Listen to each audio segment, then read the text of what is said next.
जय मां डोगरी, मैं अक्षय सागर और आप देख रहे हैं रफ्तार जम्मू। चंद पलों की गुफ्तगू और सच से करवाएंगे रूबरू। रात के 11 बजे हैं और इस समय हम जम्मू कश्मीर भाजपा मुख्यालय के बिल्कुल बाहर हैं और आप देखिए यहाँ पर पीएम पैकेज के एम्प्लॉय रात के समय यहाँ पर धरना दे रहे हैं। काफ़ी दिनों से ये अपनी मांगों को लेकर अड़े हुए हैं, लेकिन सरकार इनकी बात नहीं सुन रही। हमारे साथ बातचीत करने के लिए मौजूद है लकी जी। लकी जी, पिछले काफ़ी दिनों से, शायद 200-300 दिन हो गए हैं आपको, लेकिन सरकार बात नहीं सुन रही।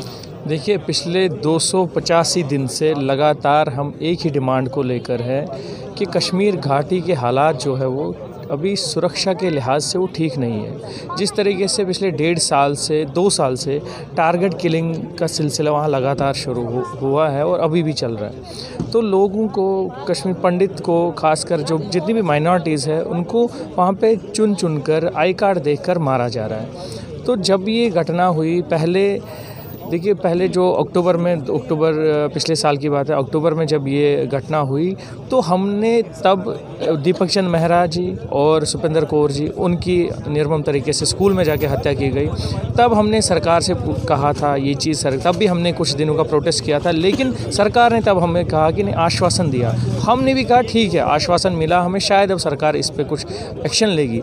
लेकिन जब फिर मई में यही चीज़ हो जाती है, फिर से राहुल भट्ट जी को ऑफिस जाके वहाँ मारा जा रहा है, और वो भी एक सिक्योर्ड प्लेस पे, एक तहसीलदार के ऑफिस में उन्हें मारा जाता है। तो वो एक भय का वातावरण तब छा गया, और तब से लेके अब तक हम प्रोटेस्ट कर रहे हैं। डिमांड हमारी यही थी कि जब तक कश्मीर घाटी के हालात जो वो ठीक नहीं हो जाते, तब तक आप हमें यहाँ पे टेम्पररी रिलोकेट कीजिए या यहाँ अटैच कीजिए, किसी भी तरह से हमारी सेवाएँ जो है यहाँ आप ले लीजिए, लेकिन कश्मीर घाटी हम तब तक नहीं जाएंगे जब तक वहाँ हालात जो है ठीक नहीं हो जाते। लेकिन बदकिस्मती की बात यह है कि सरकार जो हिंदुत्व का दावा करती है, या जो इतने बड़े फैसले जिन्होंने लिए, 370 पे हो या कोई भी फैसला हो, तो लेकिन ये छोटा सा एक फैसला था। हम इतनी कोई ख़तरनाक डिमांड भी नहीं थी हमारी, एक सिंपल सी डिमांड थी कि हमारी जान खतरे में, हमारी जानों को बचाइए। जब तक आप वहाँ के जो टेररिस्ट है वो ज़ीरो नहीं कर देते, टेररिज्म जो है उसका जो नंबर्स है वो ज़ीरो नहीं कर देते, तब तक आप हमें यहाँ रख लीजिए। तो इस डिमांड को क्यों नहीं सुना जा रहा है? इस डिमांड को सुनने के बजाय एडमिनिस्ट्रेशन ने या LG साहब ने या जो लोग यहाँ के एडमिनिस्ट्रेशन है, उन्होंने हम पे जो सप्रेसिव ऑर्डर्स निकालते रहे, वो कि आप ज्वाइन कर लीजिए, सैलरीज़ हमारी बंद कर दी। पिछले 9 महीने से हमारा हर कोई त्यौहार तनख्वाह के बिना चला गया, सैलरी के बिना हम मना नहीं पाए। जैसे दिवाली भी हमारी ऐसे खाली चली गई। अब हमारा जो एक शिवरात्रि का पर्व, जो कश्मीरी पंडित समुदाय का सबसे बड़ा, पूरे साल का सबसे बड़ा हमारा पर्व होता है, उसको कहते हैं शिवरात्रि, कश्मीरी में हेरत कहते हैं उसको। लेकिन ये शिवरात्रि भी खाली ही ऐसी चली जाएगी। हम कुछ नहीं खरीद पाएंगे अपने बच्चों के लिए या घर के लिए, जो भी रिचुअल्स हैं हमारे नहीं कर पाएंगे सैलरी के बिना, क्योंकि 8-8 महीने से सैलरी नहीं है। कैसे घर चला रहे हैं वो हमें ही पता है। तो हम अब कर रहे थे डिमांड, सरकार से एक रिक्वेस्ट कर रहे थे, डिमांड नहीं, हम रिक्वेस्ट कर रहे थे कि आप कम से कम एक सैलरी रिलीज़ कर दीजिए। ठीक है दीपिका जी, कसूर ये है कि हिंदुस्तानी हो आप, देशभक्त हो, जम्मू कश्मीर प्रशासन नहीं सुन रहा, केंद्र सरकार नहीं सुन रही। रविंदर रैना जी जो भाजपा के प्रमुख हैं जम्मू कश्मीर के, आते हैं आपके पास, बार बार दिलासा दे के चले जाते हैं, लेकिन पिछले 250 दिनों से कोई रिजल्ट नहीं निकला। सर, ऐसा नहीं है। मैं रविंदर रैना जी की शुक्रगुजार भी हूँ कि उन्होंने हर बारी हमारी बात सुनी है। एटलीस्ट उन्होंने बात सुनी है और समझी है। वो यहाँ पे बैठे हैं, वो आए हमारे पास, यहाँ पे पिछले 3-4 घंटे से हमसे बात भी कर रहे थे, और बहुत ही ऐसा लगता है कि हम यहाँ अगर आते हैं ना तो इसीलिए आते हैं। उन्होंने एक बारी बोला था कि ये आपका घर है, हम आए भी उसी नाते हम आए हैं, पर पता नहीं, समझ नहीं आता है कि हम लोगों से क्या ऐसी गलती हो गई है। क्या भारत माता की जय कहना गुनाह है? क्या भारतीय झंडा, हमारा जो तिरंगा है, वो उठाना गुनाह है?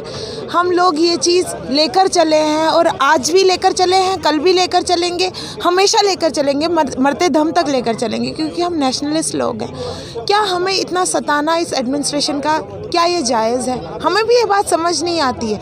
एडमिनिस्ट्रेशन से पूछना चाहिए कि वो हमें इस तरीके से क्यों सता रही है, क्यों प्रताड़ित कर रही है। एक तरफ हम टेररिज्म से मर रहे हैं, घन टेररिज्म से मर रहे हैं। एक तरफ हमें पेन टेररिज्म से मारा जा रहा है, एक तरफ हम लोग जानों से हाथ धो बैठ रहे हैं, एक तरफ हम तिल तिल के हर दिन मर रहे हैं क्योंकि हमारी सैलरीज 8 महीने से, पिछले 9 महीने से बंद है, क्योंकि हम 9 महीने से धरने पे हैं।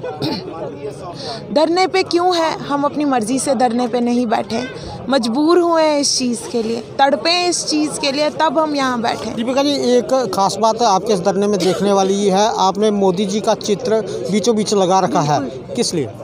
सिर्फ और सिर्फ गुहार, जो हमारी उम्मीद है वो भी, मैंने बोला ना कि जो हमारे रविंद्र रैना जी हैं या हमारी जो गुहार है वो इसी बीजेपी से है।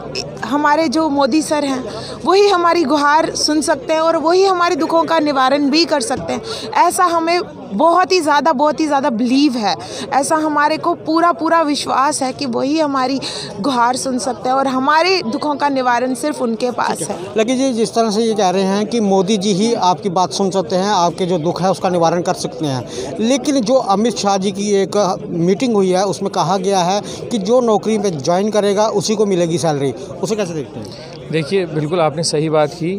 तो मैं ये बताना चाहूँगा आपके माध्यम से कि हमारे में से लगभग 20% लोगों ने ज्वाइन कर लिया। उन्होंने खुशी नहीं, ज़बरदस्ती एक देखिए उनके घर में एक single source of income salary, जिसके घर में पेशेंट है, कोई सीए पेशेंट है, कोई किसी का कोई और कुछ पेशेंट है, तो उसने ये चीज़ उसने देखिए, सरकार ने हमें ये समझना पड़ेगा, सरकार ने 2 चीज़ें हमारे पास 2 रास्ते रखे। या तो आप जम्मू में रह के पूरे परिवार के साथ आप भीख मांगेंगे, या आप कश्मीर जाएंगे, आप अकेले मरेंगे। तो कुछ लोगों ने वही समझा कि नहीं ठीक है, हम वहाँ जाके अकेले अगर गोली खाएंगे तो मतलब ज़बरदस्ती वो वहाँ चले गए। लेकिन जब हम उनसे बात करते हैं कि आपको क्या लग रहा है वहाँ के हालात कैसे हैं, उनका साफ तौर पर कहना यही है, जो हालात पहले थे अब भी वही है, कोई हालात में चेंज नहीं हुए हैं। तो मैं आपके माध्यम से सरकार से ये पूछना चाहता हूँ कि जब हालात वही है तो हम किस तरीके से जा सकते हैं? आप बताइए, अगर आपने हालात में कुछ सुधार लाया है तो आप बताइए क्या सुधार लाया है, कोई ब्लूप्रिंट तो दिखाइए आप कि अगर हम वहाँ जाते हैं हम रहेंगे कहाँ वहाँ। देखिए, रेंट पे हमारे जो 90% एम्प्लॉयज़ है वो रेंट पे रह रहे हैं, तो रेंट पे वो अब जाएंगे कहाँ वहाँ? तो न रहने की जगह है, न वहाँ कहीं बाहर घूमने का हिसाब है, बाहर निकलते तो डर लगता है। तो हालात जब वैसे के वैसे बने हुए हैं। जिस तरह से आपने देखा होगा कि दिल्ली के अंदर किसानों ने आंदोलन किया, सरकार ने कोई 3 कानून लाए थे, उसे लेकर 1 साल तक आंदोलन चला, लास्ट में सरकार को थोड़ा झुकना पड़ा, तब जाके वो आंदोलन ख़त्म हुआ। आपका जो ये सिस्टम बना हुआ है, कोई ऐसा तो है नहीं कि पत्थर की लकीर है जो मिटेगी नहीं। अगर सरकार थोड़ी फ्लेक्सिबिलिटी दिखाए, जिस तरह से आप कह रहे हैं कि अगर माहौल ठीक नहीं है थोड़ी देर के लिए हम यहाँ शिफ्ट कर दिया जाए, अगर लगे कि माहौल ठीक है तो हम अब खुशी वहाँ पर चले जाएंगे, यही मांग अगर आप सरकार से कर रहे हैं तो क्यों सरकार नहीं मान रही? इसके पीछे कौन ऐसा है जो आपको खुशी नहीं चाहता है? देखिए, ये तो बड़े दुख की बात है कि सरकार नहीं मान रही है। कहीं ना कहीं पे हमें ये लगता है कि सरकार ने इसको प्रेस्टीज इशू बना के रखा है कि अगर वो हमें यहाँ ले आएंगे तो कहीं ना कहीं पे उन जो एजेंडा है या जो एक बात है कि कश्मीर घाटी के हालात ठीक है, तो वो चीज़ कहीं ना कहीं पे टूट जाएगी। तो सरकार को ये मानना पड़ेगा अभी कि कश्मीर घाटी के जो हालात है वो ठीक नहीं है। तो ये अगर जिस तरह से अभी आपके 286 दिन हो चुके हैं, इन केस अगर सरकार नहीं मानती है तो आगे की रणनीति क्या रहेगी, या कोई एक समय ऐसा आएगा कि आपको ये छोड़ना पड़ेगा क्योंकि सरकार नहीं मान रही? देखिए, जान से बढ़कर तो कुछ है नहीं, ठीक है। संविधान भी हमें जीने का हक देता है और ऐसे भी जान से बढ़कर कुछ है नहीं। जो हम वहाँ जाके गोली खाएंगे और ऐसे कहीं पे भी किसी सड़क पे या कहीं भी दफ्तर पे कहीं पे भी हमारी लाश गिरेगी, उससे अच्छा अब ये नौकरी ही छोड़ देंगे हम, तो यहाँ कहीं ना कहीं यहाँ नौकरी कर लेके यहीं पे अपना गुजारा कर लेंगे। लेकिन फिर भी हमारी अब उम्मीदें जो है वो एलजी साहब से या माननीय मोदी जी से है कि कहीं ना कहीं पे वो हमारी बात को सुनेंगे और समझेंगे और हमारी जो मांग है उसको पूरा करेंगे। ये लकी जी, दीपिका जी हमारे साथ थे बातचीत करने के लिए। पीएम पैकेज के ये एम्प्लॉई हैं, पिछले 286 दिनों से ये मांग कर रहे हैं कि हमें जम्मू शिफ्ट किया जाए क्योंकि इनकी ड्यूटीज़ जो है कश्मीर में है और कश्मीर में इनके कुछ साथी हैं जिन्हें टारगेट किलिंग करके मार दिया गया, सहमे हुए हैं। इनका कहना है कि अभी हालात ठीक नहीं हैं कश्मीर में। जम्मू कश्मीर प्रशासन को चाहिए, दिल्ली सरकार को चाहिए कि इनकी भी बात सुने। ये भी परिवार वाले हैं। अगर लकी जी कमाते हैं, दीपिका जी कमाते हैं, या ये जो लोग जहाँ पर बैठे हैं जो कमाते हैं, तो उससे इनका परिवार चलता है। ठीक है, 20% के करीब लोग वहाँ पर चले गए हैं, लेकिन 80% अगर लोगों कोई बात कह रहे हैं तो उस बात को सुनना चाहिए। किसी भी शख्स को ऐसे मरने के लिए नहीं छोड़ देना चाहिए। ये लोकतांत्रिक देश है हिंदुस्तान का। अगर जनता कोई बात कह रही है तो सरकार का काम बनता है उसकी बात सुने। आगे भी ऐसे आंदोलन हुए हैं कि आपको आंदोलनों के आगे झुकना पड़ा, चाहे वो जम्मू कश्मीर हो चाहे दिल्ली हो। पिछले दिनों जब किसानों ने दिल्ली में आंदोलन किया तो सरकार को भी थोड़ा नरम पड़ना पड़ा, तब जाके वो आंदोलन ख़त्म हुआ। ये यहाँ पर बैठे हुए हैं, अभी इनका समय आया है, क्योंकि युवा है, आगे ज़िंदगी देखनी है।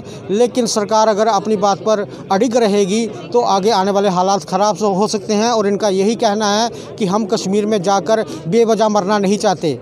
तो अगर सरकार नहीं झुकेगी तो हमें नौकरी छोड़कर शायद कोई रेडी लगानी पड़े या कोई फड़ी लगानी पड़े, क्योंकि घर परिवार तो चलाना ही है।